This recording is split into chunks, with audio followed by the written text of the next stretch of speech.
Shelby, it's Friday and I have an intro.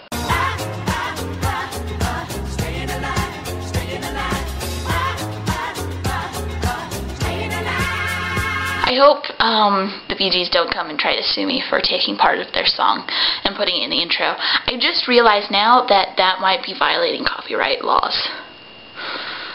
I might have to find something else to be my intro. Shelby, as you can see, I'm not in my bedroom today. Because my bedroom is dark and sad and scary.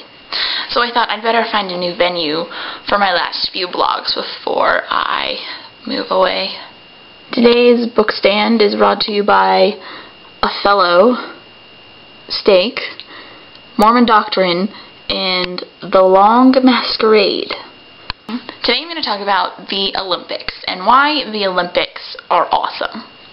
So, as you probably know, since I've been so excited about the Olympics and we watched all of the opening ceremonies together, I love the Olympics so much. There is not another sport that I get more excited about, with perhaps the exception of BYU football. The Olympics are great because it's a way for the world to come together in a way that is not at all political and having all of that icky gobbledygook that comes with politics. And it's just about what can we as human beings achieve. And I mean, yeah, there's a lot of national pride in seeing which country can be the best in whatever, but it's really kind of an unfair contest when you think about it, because you have like the US, where we have tons of people and we are not at all a third world country, and there are plenty of opportunities for people to rise up and become really good at these sort of things. And then there's countries like China, where they basically say, you're going to be an Olympic athlete and we're going to sponsor you since starting now when they're 3 years old.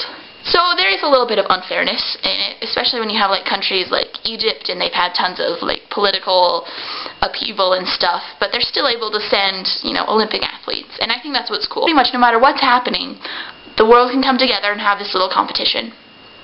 And it just amazes me that we can do that, and most of the time it goes by without too much problems, and the world can come together and compete peacefully and see the amazing things that the human body can be trained to do. And that's really cool for me.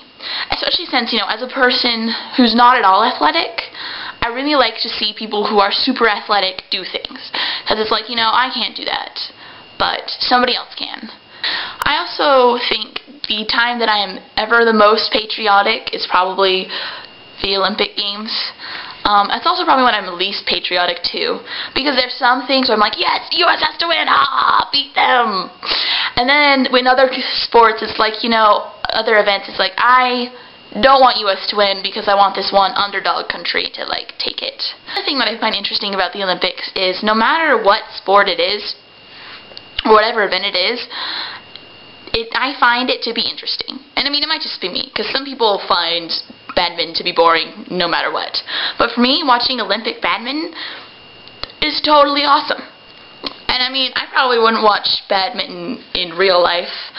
In fact, I have never ever watched badminton outside of the Olympics, but something about the Olympics makes it cool. And I think it's interesting how some things just become so awesome because it's the Olympics.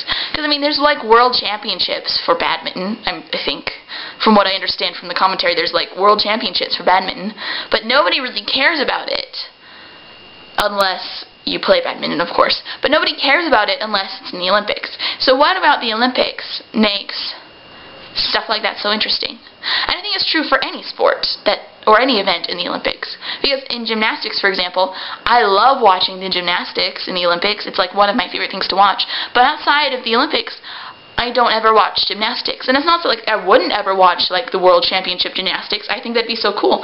But there's something about the Olympics that makes it more important to watch. Now, I think I've rambled on saying the same things repeatedly for 5 minutes.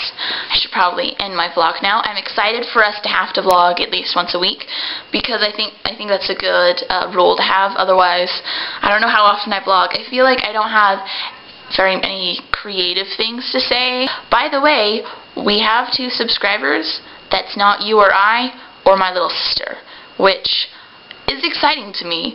I don't know who these 2 subscribers are, but apparently they subscribe to us, and that makes me excited. Hello, other subscribers. I hope we are not so boring. I'm sounding desperate. Okay. Anyway, I think that's all I have to say today. And I don't know how to end the video, so ta-da.